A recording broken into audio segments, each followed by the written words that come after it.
طيب، كيف انطلق أبو بكر وعمر إلى سقيفة بني ساعدة؟ الروايات التي ذكرناها ذكرت أنهم قد أسرعوا إلى سقيفة بني ساعدة. هنا تفصيل أكثر نجده في السيرة النبوية لابن كثير في الجزء الرابع الصفحة 491. يقول ابن كثير: فانطلق أبو بكر وعمر يتعاديان من العدو. وتعرفون معنى العدو، يقال فلان عداء رياضي. شايفين هؤلاء الرياضيين الذين يتسابقون بسرعة، يقال هذا عداء، يقوم بمسابقة العدو، يعني يركض بقوة بأقصى قوته، هذا يسمى عدوا في اللغة العربية. فأبو بكر وعمر كان كل واحد منهما ماذا؟ كما يقول ابن كثير: يتعاديان، يعني كل واحد منهما يركض بأقصى سرعته لاهثا وراء الخلافة، وراء الحكومة، وراء السلطنة، متجها إلى سقيفة بني ساعدة حتى يتدارك الأمر قبل تفاقمه، حتى لا تضيع الفرصة من بين يديه. هكذا هو حال هؤلاء. فيما علي صلوات الله عليه موقفه كان موقفا مشرفا، كان إلى جوار رسول الله صلى الله عليه وآله ولم يهمله ولم يتركه وحيدا. أنتم تخيلوا الموقف أيها المسلمون، والله أنا أكلم الآن أصحاب الضمير. تخيلوا الموقف، لو أن عليا صنع الذي صنعه أبو بكر وعمر، لو أن كل الرجال بمن فيهم أهل البيت عليهم السلام تركوا رسول الله في غرفة، في حجرة، وهو ميت، جثمانه الشريف ممدد، تركوه هكذا وذهبوا لكي يتصارعوا على الحكومة والإمرة في سقيفة بني ساعدة. أي موقف مزر يكون هذا! كيف يكون شعور رسول الله صلى الله عليه وآله في تلك اللحظة؟ كيف ينظر إليهم ورسول الله حي يرزق؟ لأن الشهيد يكون حيا يرزق. ولا تحسبن الذين قتلوا في سبيل الله أمواتا بل أحياء ولكن لا تشعرون. نحن لا نشعر برسول الله صلى الله عليه وآله، وإلا هو موجود، هو موجود. فرسول الله صلى الله عليه وآله ينظر، وإذا بأصحابه الذين عانى ما عاناه من أجلهم، من أجل تربيتهم، من أجل تعليمهم، من أجل هدايتهم إلى دين الله تبارك وتعالى، بمجرد أن يتوفى تركوه هو وحيدا غريبا وذهبوا يتصارعون على الإمرة والسلطان. أليس هذا موقفا مخزيا لكل هؤلاء؟ تخيلوا الموقف، الأمر ليس بالهين. علي صلوات الله عليه كان من بين كل هؤلاء، والثلة المؤمنة الذين كانوا معه من شيعته، من أنصاره، من شيعة رسول الله بالأصل، أتباع رسول الله صلى الله عليه وآله بالأصل. هؤلاء مكثوا إلى جوار رسول الله صلى الله عليه وآله ولم يخرجوا ينازعون الناس في سلطانه. أما الآخرون فذهبوا يتقاودون، ينطلقون بأسرع ما يمكنهم كالكلاب التي تلهث، وفي عيونهم الحكم والسلطان، ولعابهم يسيل من أجل أن يصبحوا حكاما. وها هنا تعليق لدينا نقول فيه إن هناك حديث هنالك حديث شريف عن رسول الله صلى الله عليه وآله مضمونه متفق عليه، مضمونه إنا لا نعطي أو لا نولي هذا الأمر طالبه، يعني الذي يطلب الإمرة رسول الله قاله على ما أتذكر في واقعة معينة في قضية تولية بعض الناس، يعني بعض الولايات، يعني بعض الولايات،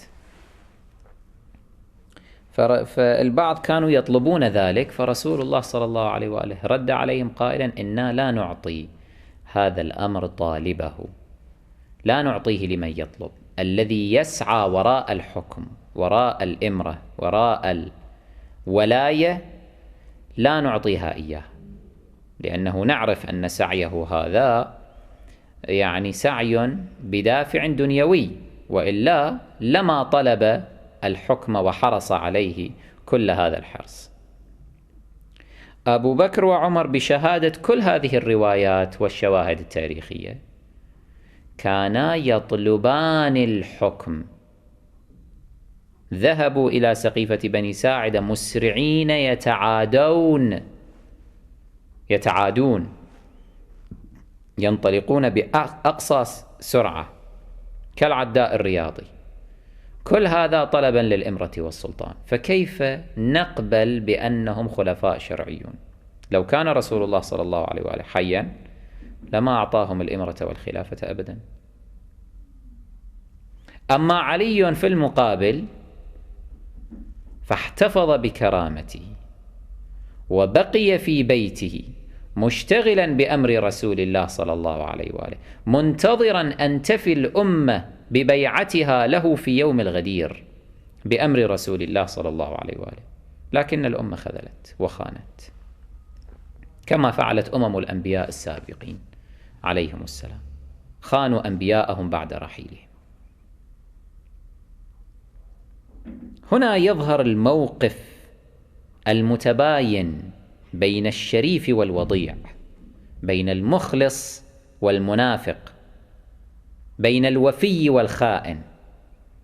علي صلوات الله عليه لم يطلب الحكم أبدا حتى بعد مقتل عثمان، نحن نجد أنه ظل في بيته، وإنما الجماهير هرعت إليه بعدما عاشت الظلم ورأت الاضطهاد ورأت العدول عن منهج السماء في حكومات الانقلابيين الثلاثة أبي بكر وعمر وعثمان، فكروا في أن يعيدوا الأمر إلى نصابه الشرعي وأن يعيدوا الخلافة إلى صاحبها الشرعي، فجاءوا هم هرعوا إلى علي صلوات الله عليه، هم الذين هرعوا إليه وجاءوا إليه وتوسلوا به أن يقبل الخلافة.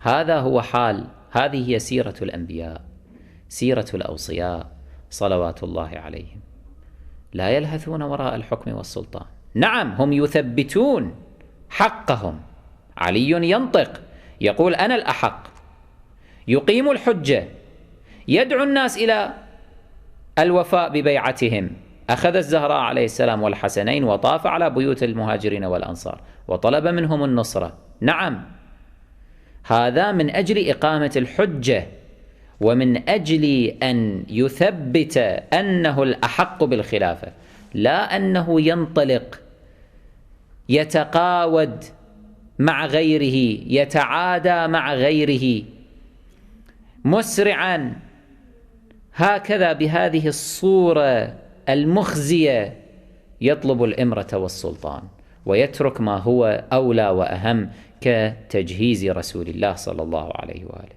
هذا لا يفعله علي ولا يفعله أي شريف، لأنه يظهر نفسه كمن يزكي نفسه وكمن يكون طامعا في مباهج الدنيا.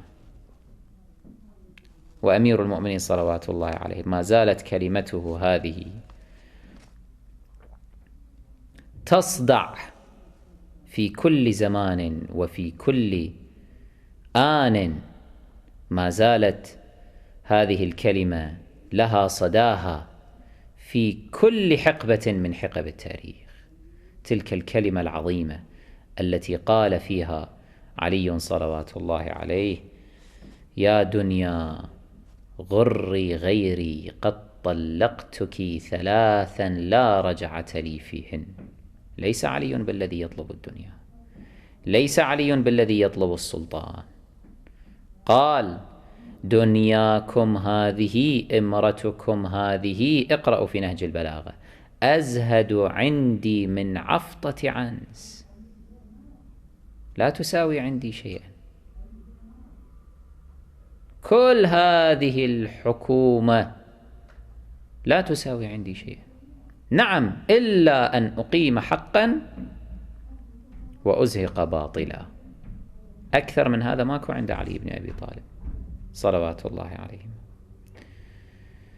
فليحكم الإنسان ضميره وليرى أيهما أجدر بأن يحترم: علي صلوات الله عليه الذي لم يلهث وراء السلطة، أم أبو بكر الذي لهث هو وصاحبه وراء السلطة حين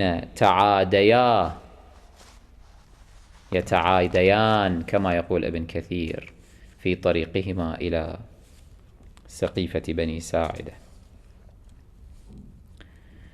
في هذه الأثناء كان الخليفة الشرعي صلوات الله عليه مشغولا بتجهيز رسول الله صلى الله عليه وآله، ولما جيء له بخبر أن أبا بكر وعمر وأبا عبيدة بن الجراح والأنصار اجتمعوا في سقيفة بني ساعدة في مؤتمر انقلابي يريدون من خلاله إزاحته عن حقه الشرعي والخلافة التي أعطيت له بأمر رسول الله صلى الله عليه وآله،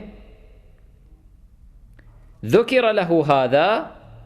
مع ذلك علي صلوات الله عليه في تلك الأثناء رفض أن يذهب إليهم، وبقي وفيا لرسول الله صلى الله عليه وآله، ومنشغلا أو مشتغلا بدفنه الذي لم يحضره هؤلاء، وخسروا أداء هذا الواجب المقدس.